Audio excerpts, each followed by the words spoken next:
If you're nice to your users and you listen to them, you iterate your product according to what they say or what they suggest, they're going to be your advocates. They're in your target market. They're talking to their friends, their family, their colleagues. All of them are 3,000 miles away from where you are, but they'll do your marketing for you. Super users. I love super users. These are the people who are spending even more time on your website than you are. They're incredibly passionate, engaged users. And what HubDub did was, a few months in, we identified who these super users are, and we hired from them, we recruited from them, and we have them working for us, administering the site for us.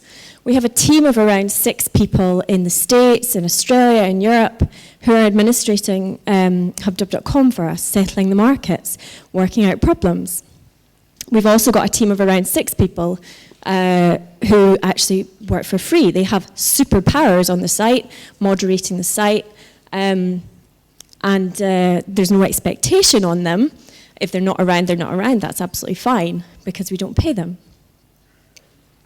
They are as passionate as we are about HubDub. And I know, as a young startup, it's hard to believe that this could be the case, but it's absolutely true. They evangelize for us. They're on blogs, they're on Twitter, they're on Facebook talking about us. And they also offer us a lot of advice from a US perspective. We're not American. We can make mistakes. So, you know, we bounce ideas off them, and it's great to have like a sounding panel of people who are in your target audience. Try to meet as many of them as possible in real life when you're on your trips over there. They will respect you for it and love you more and support you more for it as well. The small stuff, do sweat it. Simple things like getting a US phone number. It helps build trust. People see a phone number that they recognize. You know, what's this +44 business? I'm not going to ring that number. It helps build communication. They're much more likely to trust you and to pick up the phone to you if they recognize your phone number. Cultures are very different. You know, Thanksgiving, happy holidays, it's not Merry Christmas. The American election was obviously a huge deal internationally. And for us in particular, up in Edinburgh, there were 5 of us on the 4th of November sitting in a living room about 2 o'clock in the morning dressed as presidents of the US. You know, we really steeped ourselves in the whole election business. I think I like to call it the Indian call center mentality, whereby we watch ESPN America, we watch Dancing with the Stars, we watch basketball games that I never dreamt I would be doing. So it's really steeping yourself in the culture. Little things, spelling, grammar, idioms, get it right, and it makes all the difference. Just a couple of minutes. Yeah. Probably recognize this rather famous French entrepreneur who was mentioned earlier. When he makes a mistake when he's speaking English, he says, "Excuse my French."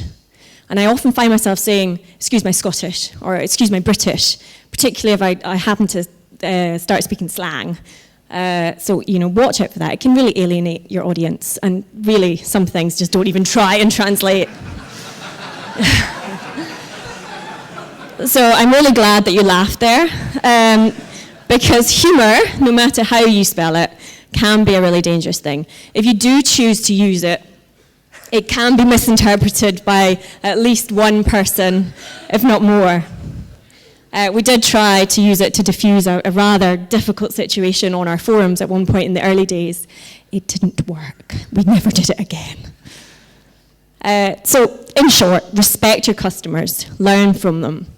I think there's a tendency as Brits in the UK to feel somehow superior to our American cousins. That's rubbish.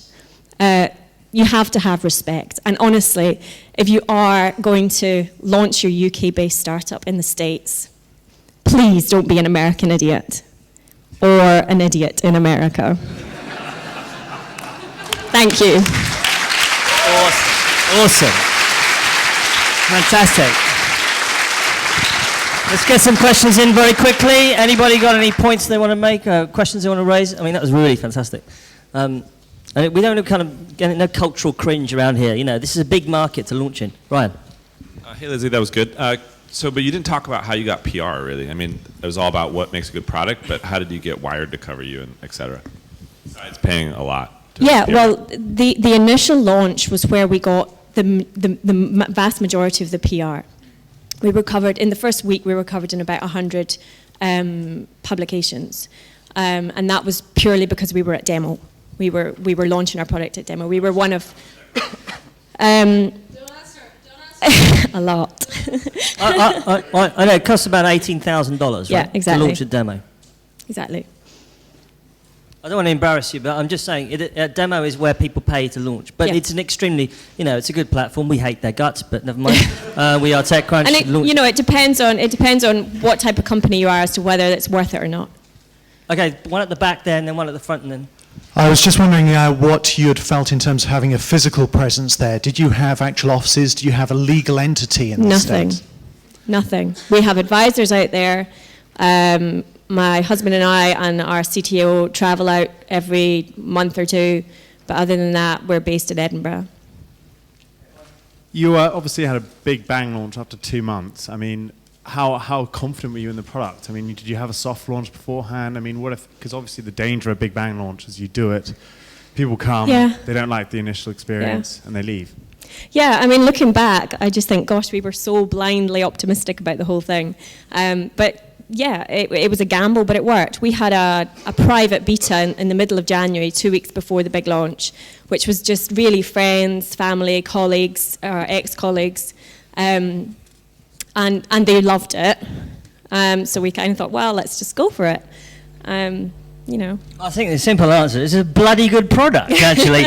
And the American version, I'm sorry, but the industry standard.com is absolutely terrible. Yeah. So thank you very much to Leslie. Rock, let's go for our next speaker.